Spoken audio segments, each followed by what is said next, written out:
أما بعد فأعوذ بالله من الشيطان الرجيم بسم الله الرحمن الرحيم والصلاة والسلام عليك يا سيدي يا رسول الله وعلى آلك وصحابك يا سيدي يا حبيب اللہ۔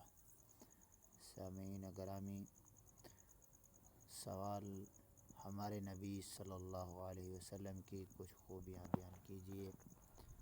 جواب: ہمارے نبی سید الانبیاء اور نبی الانبیاء ہیں، یعنی انبیاء کرام کے سردار ہیں، اور تمام انبیاء حضور صلی اللہ علیہ وسلم کے امتی ہیں۔ آپ خاتم النبیین ہیں، یعنی آپ کے بعد کوئی نبی نہیں ہوگا۔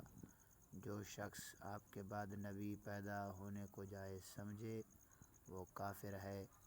ساری مخلوقات خدا تعالی کی رضا چاہتی ہے، اور خدا تعالی حضور صلی اللہ علیہ وسلم کی رضا چاہتا ہے۔ حضور صلی اللہ علیہ وسلم کی فرما برداری اللہ تعالی کی فرما برداری ہے۔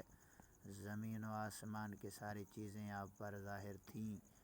دنیا کے ہر گوشے اور ہر کونے میں قیامت تک جو کچھ ہونے والا ہے، حضور صلی اللہ علیہ وسلم اس طرح ملاحظہ فرماتے ہیں جیسے کوئی اپنی ہتھیلی دیکھے اور اوپر نیچے آگے اور پیٹھ کے پیچھے یکساں دیکھتے تھے۔ آپ کے لیے کوئی چیز آڑ نہیں بن سکتی۔